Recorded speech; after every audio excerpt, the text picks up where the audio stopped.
All right, sorry about the little editing there. So, Michael Humer, his talks on his book were I thought very interesting. Um, Not surprisingly, many people in the audience took an absolutist view and basically thought that conceding anything in terms of natural rights or absolute economics or whatever would be tantamount to admitting defeat, and I think this is wrong. I'm not saying that those arguments are wrong, and neither was Humer. Humer wasn't saying that economics doesn't lead to anarcho-capitalist conclusions, or that absolutist rights definitions or absolutist ethical considerations lead to anarcho-capitalism, only that you're adding an extra step and making it harder for yourself to argue with people who don't already hold those positions, which is the vast majority of people. Now, the other major uh, kind of intellectual debate was the explicit debate between David D. Freidman, the son of Milton Friedman, and Walter Murphy about Chicago school versus Austrian school. Everyone who was there that I talked to, and my impression also, was that David Freidman very much won this debate.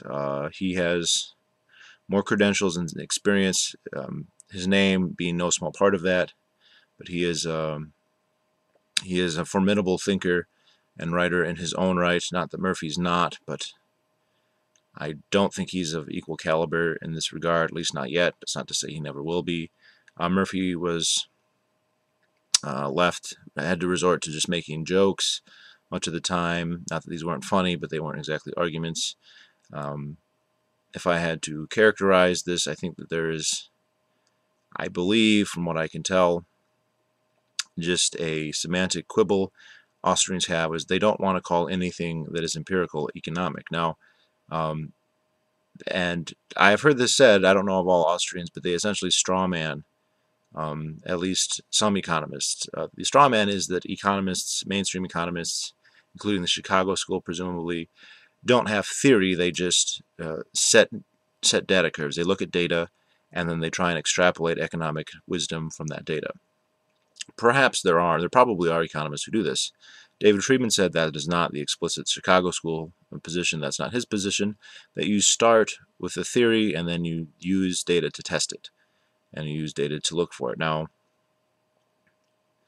I don't think that there's any problem with doing that, and it certainly starts with a theory. Now, what the Austrians would say is, well, that empiricism, even if it's useful knowledge, is not economics. Well, and the Chicago people would say that is economics.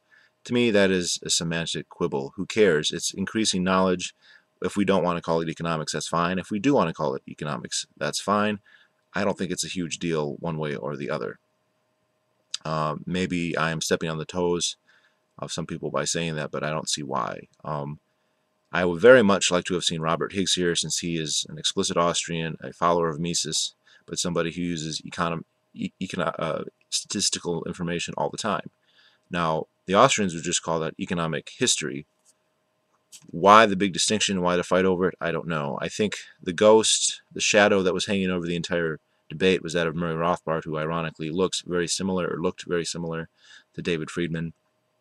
Most of the arguments Freidman used would be directed against positions that Rothbard held, and he even admitted, it's kind of not fair that he's not here to refute or respond to any of the things being discussed. And I felt very much the same way, that his acolytes are left to speak for him. It also was interesting when questions of what Milton Friedman thought, and it's fair to talk about Milton Friedman in the context of the Chicago School, because he is by far the most famous proponent of it, even if he's not the creator, and that becomes very awkward when you're debating his son, who isn't just his son. He is an intelligent man in his own right, not somebody who's simply coasting off the coattails of an illustrious father. This is not to say I am not an Austrian economist, or I am not still a Rothbardian or anything of the sort, only that I think that they are a little bit too doctrinaire in insisting that this or that be called economic.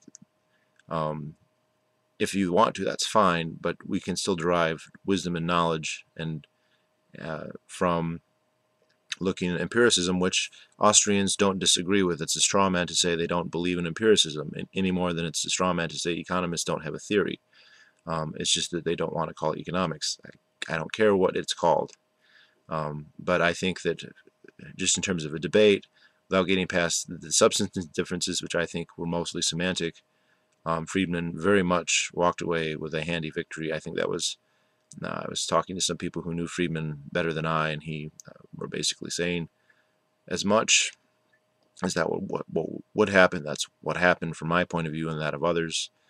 If you're interested, I'm sure it will eventually be posted. However, the content of much of what Freidman said, especially in his other discussions, has been uploaded on YouTube from other lectures. These people often give they have a set of lectures and they just rehash from them. The worst case by far was Yuri Maltsev. I did not go to his lectures because I had seen them on YouTube and they're always the same one. And I walked into one and he wasn't even giving a lecture. He was showing a movie, The Soviet Story, which is a good documentary, but he's not even in it. And that's what I call dialing it in. He wasn't doing anything until the Rothbard lecture where he just gave personal reminiscences. Um, I'm sorry, that guy, that's just too lazy. I mean,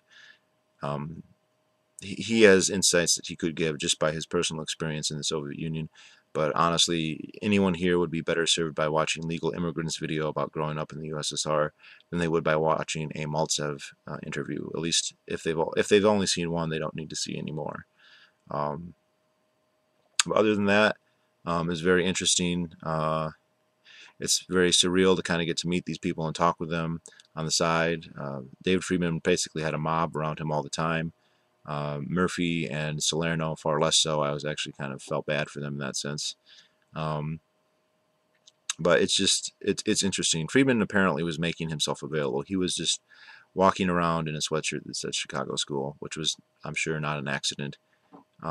Engaging in all kinds of he's mostly interested in discussing his fiction on the side anyway, which I've seen him give lectures on anyway, so he's very interested in that. But I had a great time. Oh, and here's some really positive information. I talked to a member of the New York Clique, a guy by the name of Perry Metzger. He gave a lecture on the coming singularity, so to speak, transhumanist ideas, and he's been an ANCAP for more than 20-25 years. He related a story of Freidman coming and talking to them when Patry was about 6 or 7. And he said that Freidman was very, very happy about coming to Porcfest, that he was thrilled, walking around by how many young people there were. He said this showed that the movement is vibrant and that it has legs. He had never been to an event that had so many kids in it. And he was very, very pleased about this, even though sometimes I think the intellectual discourse was a couple rungs below what he's really capable of exercising at. He was very pleased about that fact. When I talked to Perry, I asked him 20 years ago, 25 years ago, how many of the ANCAPs in New York City did he know? And he said probably all of them. There weren't any that he was aware of. Of course, that's a syllogism that he didn't know, and that he would guess the entire population in New York City would have been something like 20 or 30. Perhaps he's probably underestimating. That's probably a low end, but he's a smart guy, and he's I think that's pretty much about it.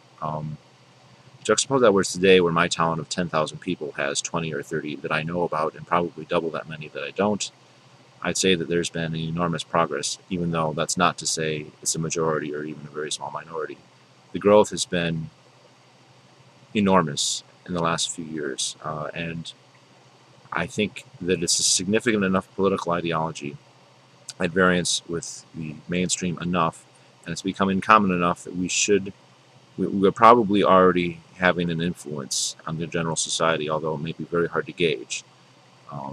And I thought that was very encouraging. There have been other anecdotal things that I have noticed over the years. For instance, flying back from Colorado this last time to Michigan, I ended up sitting next in a seat next to a 14-year-old passenger in high school, and he was an anarcho-capitalist. Ron Paul was his favorite politician. He thought the government was evil and socialist, and he spoke of it in those terms. And that, that's where he was, and he never even heard of Rothbard or Mises, yet he basically had arrived at those positions anyway. Needless to say, I gave him a very extensive reading list upon learning this.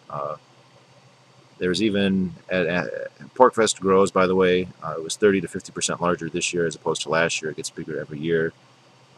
That's also very encouraging. There was even a dwarf. I've never met an ANCAP dwarf, and in fact, he wasn't an ANCAP. He was a minarchist who said he was close to anarchy, but not quite. So I don't know what percentage of the population are dwarfs and what percentage are ANCAPs, but I think it's getting to the point where it's a bigger deal than it was in the past, and that's very encouraging. And if you go to an event like Porkfest, I think that you'll feel the same way. So, was it all perfect? No. Did I agree with everything? No. Was everybody as intellectually stimulating as might otherwise have been? No.